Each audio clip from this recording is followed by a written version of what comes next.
En 46 avant Jésus-Christ, en récompense des services qu'elle a rendus à César dans la guerre civile qui l'oppose à Pompée, Arélate accède au statut de colonie romaine. C'est ici que César va établir les vétérans de la 6e Légion qui l'ont fidèlement servi. Un premier plan d'urbanisme voit le jour. Il s'organise autour des 2 axes majeurs de la cité. Il prévoit la construction d'une enceinte fortifiée et d'un centre urbain monumental, d'un forum et d'un théâtre auquel, un siècle plus tard, viendra se rajouter un amphithéâtre. La ville devient un pôle commercial important et l'extension de la cité entraîne la construction d'un premier pont qui relie les 2 parties de la ville. Le quartier de Trinquetaille reçoit les activités portuaires et artisanales, caractérisées par de grands entrepôts de stockage édifiés sur les quais du Rhône. Ce quartier voit également s'implanter de nombreuses villas richement décorées de mosaïques. Au milieu du IIe siècle, Arles se dote au sud-ouest de la ville d'un vaste cirque qui atteste de son importance et de sa prospérité. Au IVe siècle, Arles est devenue une des grandes cités de l'Empire romain, avec l'installation d'un second pont de bateaux et d'un vaste complexe thermal au bord du fleuve. Elle mérite bien alors le qualificatif de petite Rome des Gaules que lui décerne le poète Ozone.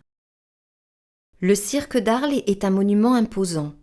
Il mesure 450 mètres de long et 101 mètres de large.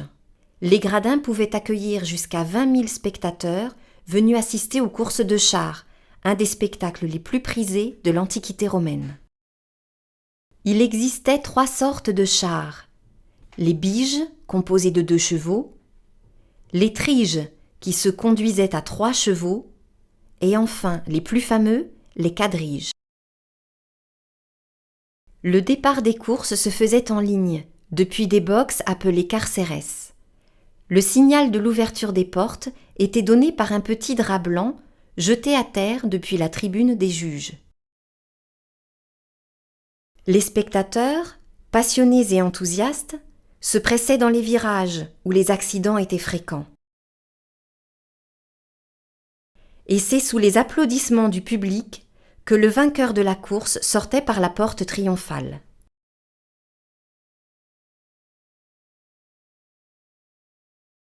À la fin du Ve siècle, le monument est progressivement abandonné et va servir de carrière de pierre tout au long du Moyen Âge. Ce pillage systématique détruira l'édifice jusqu'à ses fondations. La décision d'installer le futur musée archéologique face aux vestiges du cirque est prise dans les années 1970. À la fin des années 80, vont se dérouler d'importantes campagnes de fouilles. Le nouveau musée, commencé en 1988, sera inauguré en 1995. Et c'est en 2010 qu'un jardin public d'inspiration romaine, baptisé Hortus, est ouvert au public. Ce jardin est situé à la parallèle de l'ancien cirque romain, dont le plan a été repris et réduit des 2/3.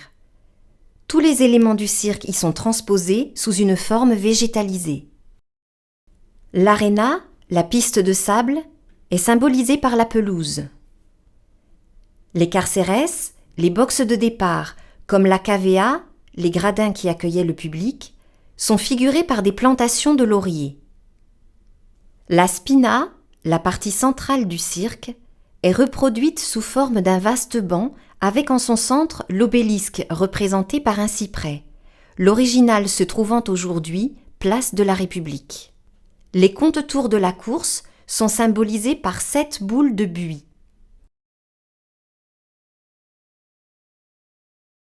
Les métae, les bornes annonçant les virages situés aux 2 extrémités de la spina, sont figurés par des buis taillés en forme de pyramide. L'ensemble de ces éléments réunis dans un espace clos de 5000 m² fait d'Hortus un véritable hippodrome végétal, un lieu d'agrément et de jeu dont l'intention pédagogique prolonge le propos du musée. Les grands travaux d'aménagement programmés pour les années qui viennent appellent plus que jamais la mise en valeur des vestiges du cirque. La presqu'île du cirque romain d'Arles sera alors un espace culturel d'exception.